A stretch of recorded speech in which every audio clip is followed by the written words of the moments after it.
क्योंकि कोई भी व्यापार हुआ, व्यापार आपसे समय मांगता है, धैर्य चाहिए होता है सफल होने के लिए, और किसी भी क्षेत्र में सफल होने के लिए धैर्य चाहिए होता है। धैर्य के ऊपर मैं आपको एक कहानी भी सुना सकता हूँ। मैं एक बार पहले भी सुना चुका हूँ, कुछ लोग नए हैं, और हो सकता है आप शायद सभी लोग नए हों, आप लोगों को चाहे ना सुनी हो आप लोगों ने। 5 मिनट की एक कहानी सुना दें क्या?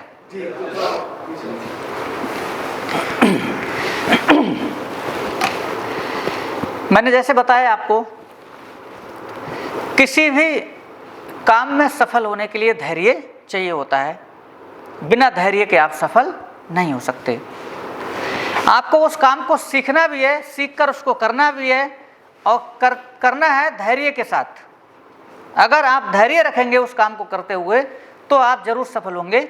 और इसको मैं आपको एक कहानी के माध्यम से बताना चाहूँगा। श्रीलंका के एक क्रिकेटर जो बहुत अच्छी क्रिकेट खेलते थे, और उनकी अच्छी क्रिकेट को देखते हुए वहाँ की टीम के जो कमेटी ने उनको टेस्ट टीम में खेलने का मौका दिया। टेस्ट टीम में उन्होंने डेब्यू किया। कहाँ के क्रिकेटर बताया हमने? श्रीलंका के एक क्रिकेटर, जिनको वहाँ के कमेटी ने उनको टेस्ट टीम में खेलने का मौका दिया। और टेस्ट टीम में आपको पता होगा कि 2 टेस्ट मैच में 2 इनिंग होती हैं। जब उनको पहली इनिंग में खेलने का मौका मिला, पहली इनिंग में 0 पे आउट हो गए। दूसरी इनिंग में खेलने का मौका मिला, दूसरी वाली इनिंग में फिर से वो 0 पर आउट हो गए, और टीम से उनको बाहर कर दिया गया, क्योंकि दोनों इनिंग में 0 पे आउट। इसके बाद उन्होंने फिर घरेलू क्रिकेट खेली, फिर प्रैक्टिस करता रहा खिलाड़ी, फिर प्रैक्टिस करता रहा, और उसके 21 महीने के बाद दोबारा से फिर उनको टेस्ट टीम में शामिल किया गया। फिर पहली इनिंग में 0 पे आउट, और दूसरी इनिंग में 1 रन बना के आउट, फिर टीम से बाहर। मगर उसने हार नहीं मानी, वो फिर प्रैक्टिस करता रहा, और उसके 17 महीने के बाद दोबारा फिर उनको एक बार मौका मिला, और फिर पहली इनिंग जब आई खेलने को तो फिर 0 पे आउट, दूसरी इनिंग में फिर 0 पे आउट, नतीजा फिर टीम से बाहर। मगर इसके बाद में भी उस खिलाड़ी ने हार नहीं मानी। वो लगातार प्रैक्टिस करता गया, सीखता रहा, अपने कोच के और ज़्यादा सबमिशन में रहा, कहाँ पर गलतियाँ हो रही हैं उन पर ध्यान दिया, उनको सुधारा, और लगातार प्रैक्टिस करता रहा। और फिर 3 साल के बाद उसको फिर से मौका दिया गया, और उसके बाद फिर उस खिलाड़ी ने उसमें खूब रन बनाए।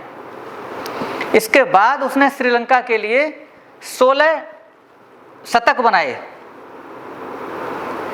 6 दोहरे शतक बनाए टेस्ट में। टेस्ट टीम के वो कैप्टन भी रहे, और टीम से संन्यास लेने के बाद वो कोच भी बने श्रीलंका टीम के। इसके बाद वो सिंगापुर की टीम के भी कोच रहे। ये सब कुछ हुआ उसके साथ सिर्फ एक वजह से कि उस खिलाड़ी ने धैर्य नहीं छोड़ा, और अपने काम को लगातार करता रहा और सीखता रहा। उस खिलाड़ी का नाम था मार्वन अटापट्टू।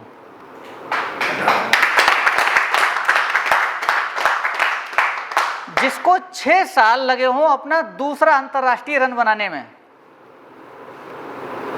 6 साल से ज्यादा का समय लगा हो। उसने धैर्य से अपना काम किया, इसलिए आज हम उसकी कहानी आपको यहां पर सुना रहे हैं। हमारे बिजनेस में क्या होता है, अगर 4 आदमी मना कर दें किसी को जुड़ने से, तो 5वें आदमी के पास में जाते ही ऐसे हैं कि वो देख के ही मना कर दे, क्योंकि शक्ल ही ऐसी बना लेते हैं तब तक। और हम चाहते हैं कि साहब हम अमीर बन जाएं। जीवन में किसी भी क्षेत्र में सफल होने के लिए ये सिद्धांत जरूरी है कि आपको सीखते रहिए, कमियां हो रही उनको सुधारते रहिए, उनको दूर करते रहिए, लगातार काम करते रहिए और धैर्य रखिए। जब आप इस मंत्र के साथ किसी काम को शुरू करते हैं, आप उस काम में निश्चित सफल होंगे। नेटवर्क मार्केटिंग में भी ये बात लागू होती है।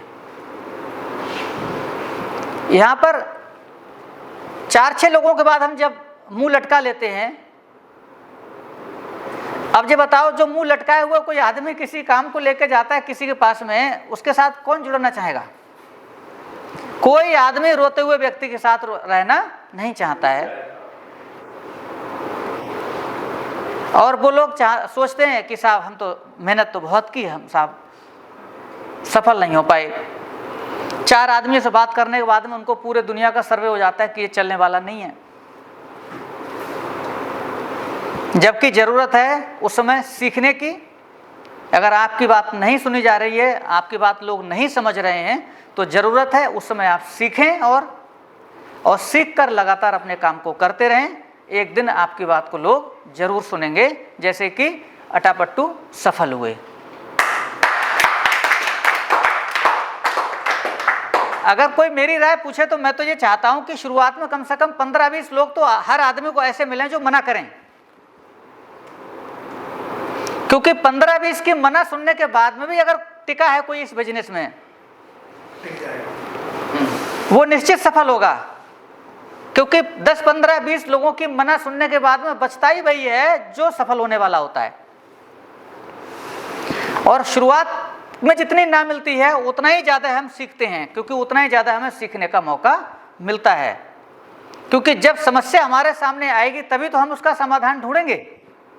तो शुरुआत में ज़्यादा जब हमारे लिए ना सुनने को मिलती है तो हम हाँ कैसे करवाई जाए लोगों से, इसके बारे में ज़्यादा सीखते हैं। और जब हम ऐसा करते हैं तो फिर हम भी सीख जाते हैं और एक दिन सफल हो जाते हैं।